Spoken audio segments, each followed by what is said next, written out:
Talla.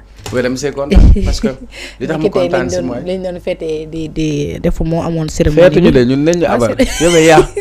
man j'étais là-bas si cérémonie bi. mais comme yaa ngi fa woon tu as eu le sentiment de fierté tu l'as eu. waaye. pourquoi pas. quel sentiment t'as animé. xanaa gisoo bon bëgg ma commenter sama demal rek bëgg ma joxe sama. waxal rek ci nga bokk kay. yaa ngi fóor tu es un témoin bëgg ma joxe sama point de vue. mais bon ressenti quoi donc c'est un moment symbolique. C'est un moment symbolique et historique et d'ailleurs booy xool la France commence à faire une communication mensongère pour dire que la France s'est retirée du Sénégal. La France ne s'est pas retirée du Sénégal. La France on l'a retiré du Sénégal. mais loolu yàgg nañu véhiculer bu ñu commencé génne lañ ko. oui mais xam nga c'est symbolique. Ça n'a pas commencé aujourd'hui parce que man personnellement je l'ai toujours dit tey Lat Dior bu dekkee waatoon fu mu fekk Sonko ak Diomaye dina leen jox loxo. dina leen ajaaraama. lu tax ma wax loolu symbolique laa lay wax. mais ñu doon wax maalaw gisul raay bi waxin la. parce que colonisation bi mu ñëwee elle s'est installée raay bi dafa bokk ci moyen de communication yoo xam ni moom lañ doon jëlee suñu ay ressources sur le plan économique le vrai combat que Lat Dior avait compris mooy raay bi waru fa jaar ligne télégraphique bi waru fa jaar il faut que ñun ñu dellu am suñu fierté cette fierté retrouvée l'armée française n'a pas commencé aujourd'hui et d'ailleurs même pour l'histoire les gardes rouges là genre caay yooyu ñuy sol espace yi moom lañ doon sol depuis ci Faidherbe ba tey depuis 1854 c'est des vestiges de la colonisation moi je n'ai jamais été fier wallahi wal azim romb ñu bind élément français au Sénégal je n'ai jamais été fier nga dem côté Monaco plage Voile d'Or ñu bindal le 23e piment parce que France ay intérêt la doon xool nañu dem sur les accords de défense et puis booy xool rapport yi dafa changé li tax mu changé par exemple sur ce qui s'est passé camp de Thiaroye la France a lâchement assassiné des Africains qui ont contribué à libérer la France biñ leen di rey dañ leen wëre le char de combat benn toor lañu am réclamer leur dû tey avec le courage politique des autorités sénégalaises la France a reconnu gis nga même terminologie bi dafa am solo avant Chirac il parlait de un drame mais tey bu ñu demee ba ñoom ñu accepté te yamuñu si ñu ubbi dossier bi yaa ngi gis fale fausse commune yi di génn pareeguñu gis nga Ablaye Wade daf ko commencé woon en 2010 ba am yu ñu ko restitué mais tey ni biñ ñëwee avec beaucoup de fermeté parce que la question de la souveraineté elle est non négociable quand je vois Madiambal Diagne tey qu'est-ce qu'il écrit oui la France a loué des bases militaires en Éthiopie dans les Émirats le Sénégal pourrait prendre cette option économique machin le centre de Rufisque là c'est le plus grand centre d'espionnage pour les Français sunu aéroport bii la moo tax ñoom ñu war fee nekk nit yaay am ful la réew nag soo mënul assurer sa sécurité jarul nga doonub réew pour man c'est très symbolique. donc il faut que aussi wàllum jumtukaay ba nga xam ne dana permettre. yore ñu aar ñu. gis nga. aar Sénégal aussi lañ. war nañ mais li nga wax ni xam nga tey. li ma wax waaye. war nañu gën a yokk suñuy jumtukaay yokk suñu kaaraange. xam man défilé bi invité woon nañu ma dem seetaan ma kontaan mais bi ma gisee guerre Iran avec Israël. Babacar dégg ay missiles balistiques ak ay supersoniques ma ne Sénégal bu ñu défilé li ñu am moom dañ ko denc mais sérieusement on peut pas vouloir une chose et son contraire on peut pas toog ne nous voulons être souverains. Il y a des questions yoo xam ne c'est stratégique li nga xam ne c'est stratégique réew moo koy doxal boppam. par exemple sur le plan de la télécommunication. ban opérateur moo fi sénégalais amul. ndox mi ñuy naan avant SDE c'était Deguermont c'était avec les Français après ñu defaat contrat d'affermage on donne à Suez. Il y a des secteurs stratégiques yoo xamante ni un pays qui se veut souverain daf ko war a maîtriser boppam pour man c'est une question de fierté nationale. parce que woy bi Alpha Blondy bi mu koy ëpp na plus de 15 ans. il disait armée française allez-vous-en de chez nous ne voulons plus d'indépendance sous haute surveillance et votre présence militaire attaquent notre dignité et bafouent notre souveraineté. Que ça soit au Gabon, que ça soit à Djibouti. Et actuellement, la France a commencé à perdre pied parce que son précaré avant et maintenant c'est différent. Li la Babacar doon xataraay boo gisee Robert Bourgi commencé di tëb di wax yenn affaires yi alors que moom il a été un pur produit de la France-Afrique. Il a été dans tous les coups bas. Maintenant nag ñun ñooy am fulla ci yenn yi ñu defal ko suñu bopp. Donc pour moi c'est une question de fierté nationale. Voilà. Très bien. Babacar. Contrairement à Cheikh Oumar Talla, moi je suis un peu triste. Le temps que je suis triste, moi... Est-ce que tu n'es pas un peu nostalgique de la France? Non, je ne suis pas nostalgique de la France. Je suis triste.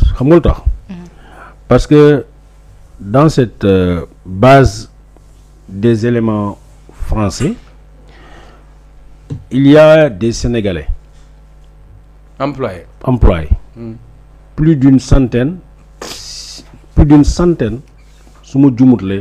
d'employés sénégalais. Nous savons le salaire de base, voilà en tout cas les salaires, doivent varier entre 600 000, 700 000 et 1 million par mois. Ces Sénégalais-là, qu'est-ce qu'ils vont devenir?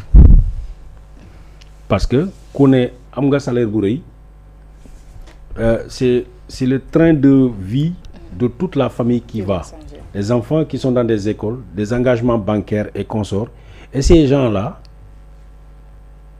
si l'armée sénégalaise, vous faites que l'armée sénégalaise nous reprendre base bi, reprendre ces employés sénégalais-là, que ce soit des techniciens et consorts, lan moy donne sen sort. Muy ben. Est-ce que dañu maintenir le même salaire bi? Ça va avoir des conséquences sur nous, ça va avoir des conséquences sur leur famille, ça va avoir des conséquences sur des engagements bancaires. Si vous avez fenn, ñu domicilier sa salaire fenn, da ngay banque bi dalay lebal xaliss. Da nga d'accord ak banque bi, chaque mois amna lu mu lay jëlal. Bu fekkee ne am nga salaire 1 million wala 700 000 ou 800 000, en tout cas ñom minimum 500 000 les gens tournent autour de ça. Bu la banque bi né tay État du Sénégal moo reprendre, ton salaire va se retrouver divisé par 3 ou divisé par 4 bu fekkee ne jël nañ leen ñom parce que c'est pas souvent l'armée sénégalaise dans ces camps n'emploie pas de civils. Si yaa ngi dégg li may wax armée sénégalaise dans les camps militaires souvent parce qu'ils ont le génie, ils ont tout, la plupart des militaires ñoy def lepp.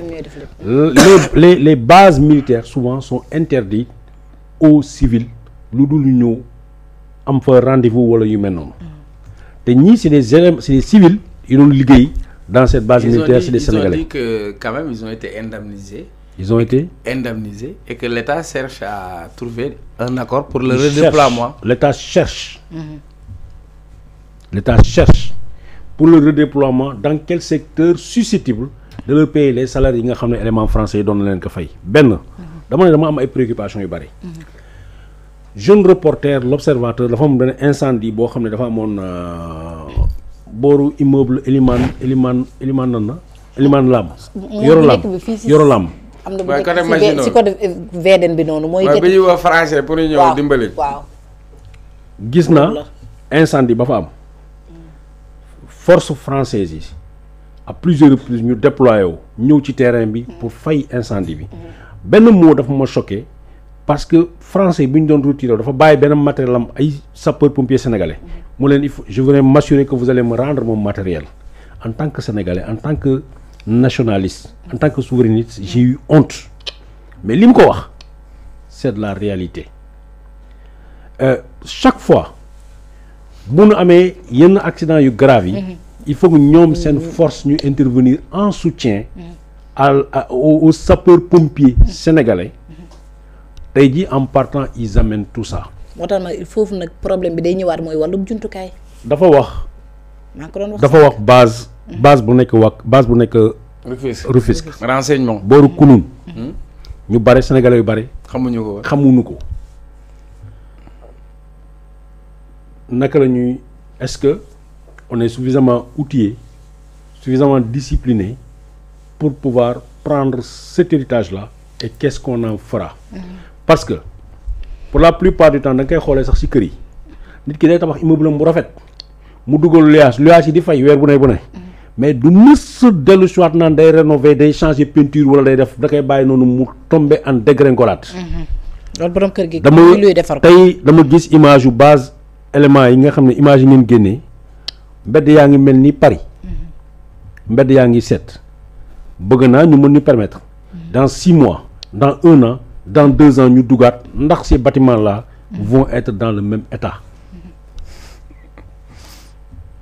C'est des constats. C'est un héritage parce que avant bii am na yeneen base am na yeneen camp yu ndaw am na camp Lemonnier xaw ma am na camp bu ndaw bu nekkoon booru ci ginnaaw booru hôtel comment on appelle biir Dakar yoo xam ne delloo nañu leen état du Sénégal. Qu'est-ce que ces camps sont devenus? Qu'est-ce que va devenir cette base? Et je n'aimerais pas kon ñu ne base bi dañ ko delloo armée et que dans quelque temps comme ce qui s'est passé à Terme Sud ñu xëy ñu ne terrain yi daggati nañ ko jaay nañ ko.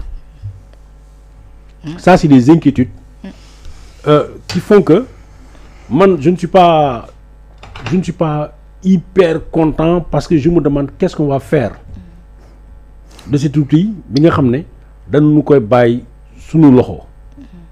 mais Baba oui. xam nga li nga wax ni c'est-à-dire dispositif sécuritaire en matière d'infrastructure pour man un état sérieux doit se donner les moyens pour assurer sa sécurité parce que loolu nga doon wax noonu incendie am il faut ñu dem woo armée française pour mu intervenir je crois que au dernier défilé. oui même fii marché exclusif bi loolu moo fi amoon le dernier dispositif que j'ai vu des pompiers. quand ngir yàlla dispositif boobu. bul ko tudd man de peu importe xam nga lu tax. man nañu amal seen camion xam nga grand il faut pas non gis seen camion sax pour baal ma nga baal xam nga daa am loo wax. oui bâtiment ay français yi nekkoon léegi ñun bâtiment yi nan lañ koy def est-ce que ñun mën nañ koo defar est-ce que mën nañ koo jëfandikoo. maintenir ak yooyu. dama ne. ñun nañu am fulay. ëllëg ñu bañ a rus. xam nga la mu ëllëg ñu bañ a rus loolu moo tax loolu mooy suma inquiétude. ba pare intérêt yi France amoon. xam nga suñ position géographique moo ko expliqué. notre position géographique même De Gaulle quand il prenait la parole là pour rallier les autres à sa cause. relais bii moo ko jox l'information. à partir de fii ils ont des renseignements partout ils peuvent se déployer je me rappelle Mali bi coow li amee Mali l'armée française fii la doon déployer woo mais nag nit ki tu ne peux pas vouloir une chose et son contraire on ne peut pas se dire que nous on va être souverain. Pour moi la souveraineté elle commence d'abord sur des questions stratégiques qu'on se prenne en charge. J'ai écouté aujourd'hui un général, il a dit le Sénégal a les moyens d'assurer aujourd'hui sa sécurité et sa défense. Maintenant, comme disent que ouais France bu fi jógee problème d'insécurité mais France ñaata at la def Mali au contraire situation bi am Mali moom da cee joué rôle. On n'a pas les mêmes réalités au Sénégal comme au Mali et je ne waxuma masuma wax ni que Sénégal que France mu intervenir ci wàllum sécurité comme problème sécuritaire yi ngay wax ci France déedéet man li may wax dama la wax d'abord sur le plan social ay doomi Sénégal yoo xam ne am nañu un train de vie am nañu ay considérations alors que ici on a des gens tous les jours qu'on envoie au chômage benn foofu laa la njëkkee deuxièmement ma ñëw wax la face à de grands sinistres et des accidents comment faire parce que les sapeurs-pompiers sénégalais dañu mës a bénéficier de l'aide des éléments français du Cap-Vert mais gis nga question yi ngay yëkkati des questions sécuritaires du ma si maîtriser wu ma lépp mais du ma ci ngaaka je vais te raconter l'histoire de la comment on appelle de la 43e BIMA 43e BIMA mooy bi nekk Abidjan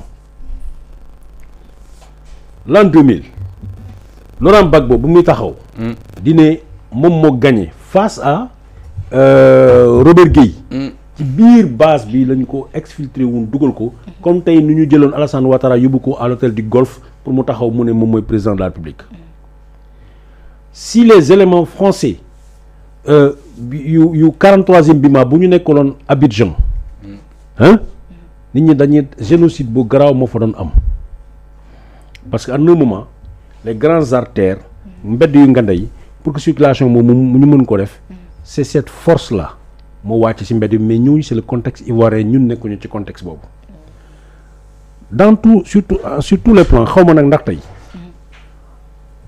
bul fàtte ni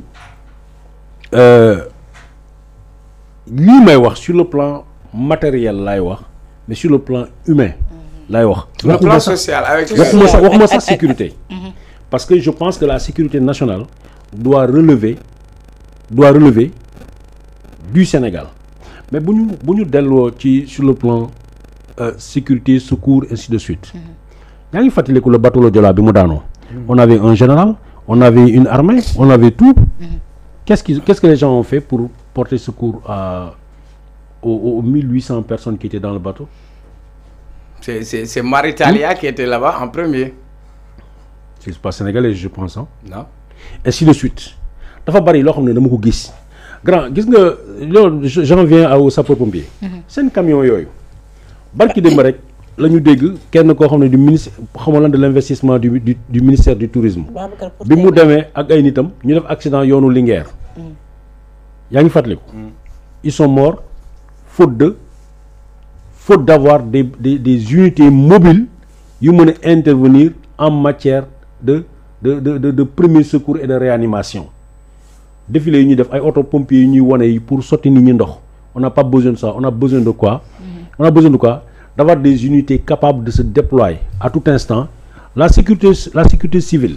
la protection civile bokk na ci. xam nga tey nañ ci yàlla baal tey boo amee benn accident bu garaaw diggante Diamniadio ak je sais pas booru Diamniadio par exemple nga war a ambulance bi war a daw jël filu dem balaa moo yegg Tëngéej ba mu yegg yàlla rek a xam ndax nit ki du dem àlaxira mu ne récupérer nit ki wiiri ñëw ak moom lan lay fekk ci embouteillage nan lay def pour mu jàll muy problème or ces questions là auraient pu être réglées man sama bopp bon je parlerai pas de moi aurait pu être réglé bu nu amoon tey une protection civile normale dafa am war a am sax ba ci ay hélicoptère bu amee accident. mais Babacar bu amee problème je suis parfaitement en phase ak yow. parce que et on dit la même chose. mais sauf que ñi si ñàkk seen bakkan genre li expliqué nii bëri na. léegi comme ñun ñoo am fulla ne France. tey abal ñu tey jii lépp waratuñoo yaakaar dara. tey ci jii keneen. Cheikh Oumar j'espère que ñun préparé wu nañu ba pare si loolu. nañ ko Cheikh Oumar préparé amoon na jamono. doon naa gis ay moto yu sapeur pompier. doon amee. doon ñaari nit ñu yéeg ci sapeur pompier yor seen moto. pour des questions de mobilité mais ñooñu tey ani moto yooyu ñaata moto ñoo ci daw bëgg naa ñu tontu.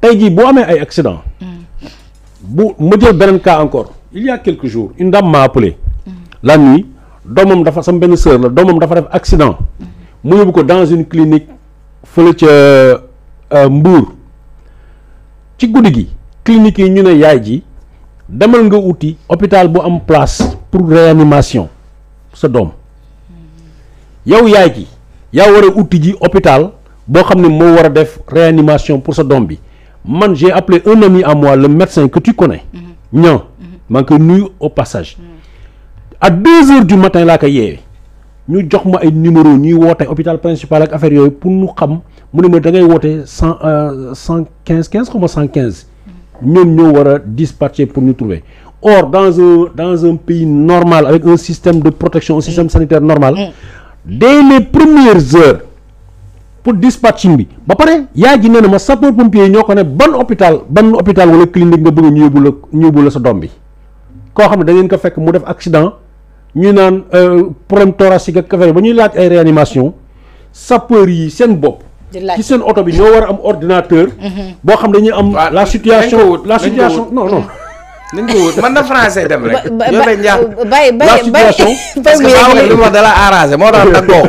parce que bàyyi ma daf koo dagg ba mujj bi ñi nekk fii di ma xas ne ma du ma ko dagg. li ñu am la situation sanitaire. absolument la cartographie sanitaire ñu xam ban hôpital moo am lal fan moo gën a jege ainsi de suite s'il le faut sax ñu yónnee hélicoptère mu dem récupérer nit ki yóbbu ko directement les parents n'ont pas à intervenir di uti hôpital ba na ko war a faj